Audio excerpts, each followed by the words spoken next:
Assalamualaikum warahmatullahi wabarakatuh. Perkenalkan, nama saya Nur Wahyuni Minangkabau, mahasiswa dari Universitas Muhammadiyah Gorontalo, Fakultas Ilmu Kesehatan, Program Studi Keperawatan. Di sini saya akan mengemukakan contoh tantangan atau ancaman apa yang berpotensi mengganggu integrasi di Indonesia. Jadi contoh-contoh dari ancaman integrasi nasional antara lain adalah: 1. Ancaman militer.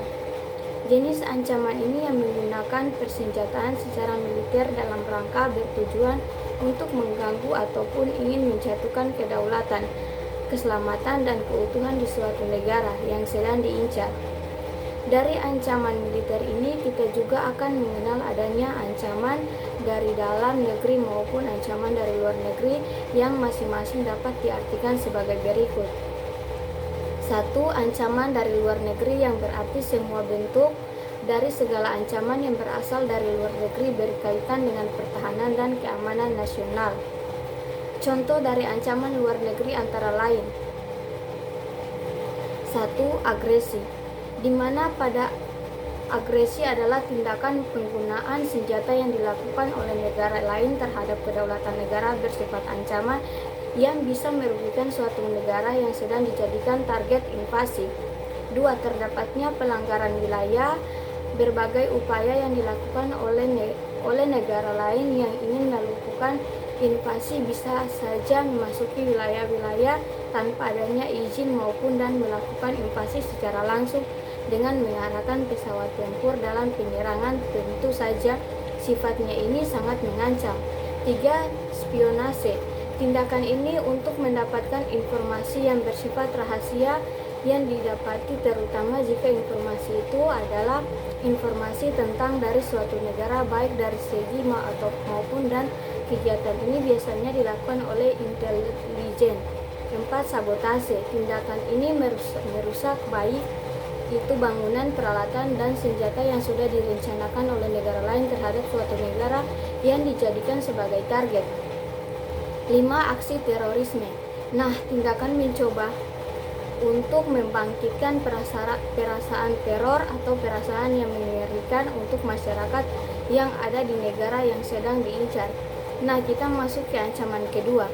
Ancaman dari dalam negeri adalah bentuk lain dari ancaman luar. Jika ancaman luar datang dari luar, maka ancaman dalam pun datang dari segala bentuk ancaman yang datang dari dalam negeri serta berkaitan dengan pertahanan dan keamanan nasional buat mengatasinya. Contoh ancaman dalam negeri itu sendiri yaitu ada: 1. Pemberontakan bersenjata. Tindakan ini mencoba untuk memberontak dan menentang terhadap kekuasaan yang sudah sah atau sudah diresmikan. 2. Perang saudara. Perang saudara ini juga bisa mengakibatkan kerugian buat suatu negara dikarenakan terjadinya penyerangan antar kelompok oleh masyarakat dalam wilayah yang sama. 3. Aksi teror dari dalam negeri. Selain terorisme bisa terjadi di jangkauan internasional. Terkadang aksi terorisme bisa saja terjadi dalam bentuk dalam negeri sendiri. Hal ini tentu saja akan menjadi ancaman tersendiri jika aksi seperti terorisme bisa terjadi dalam negeri. 4. Masalah terhadap korupsi, kolusi, dan nepotisme, yang biasanya disingkat dengan KKN. Seperti yang kita tahu bahwa KKN, korupsi, kolusi, dan nepotisme merupakan sebuah tindakan yang dilakukan oleh para pejabat negara demi kepentingan tersendiri dan bisa merugikan masyarakat. 5. Adanya banyak kasus terkait narkoba bisa menjadi ancaman. Nah, hal ini dikarenakan mengingat bahwa generasi penerus bangsa akan menjadi terancam apabila terjadi keringanan kasus narkoba di berbagai daerah, bisa menjadi ancaman dan penghambat terutama untuk perkembangan penerus nantinya. 6. Gerakan yang berupaya untuk memisahkan diri dari negara menjadi salah satu ancaman negeri, contohnya bisa terlihat pada pemberontakan PKI.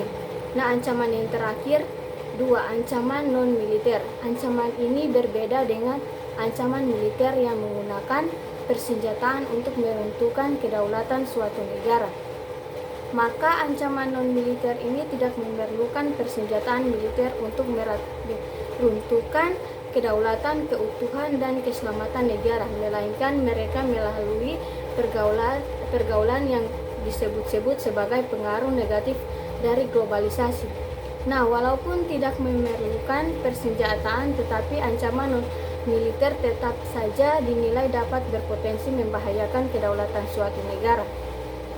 Contoh dari ancaman non-militer antara lain adalah tidak menggunakan produk dalam negeri dan tidak ada sikap untuk mencintai produk dalam negeri, tidak mencintai budaya sendiri, yang dimana budaya menjadi terlupakan diakibatkan karena keinginan untuk bergaya hidup secara kebarat-baratan.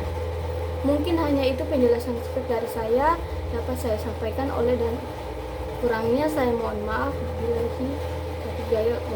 Wassalamualaikum warahmatullahi wabarakatuh.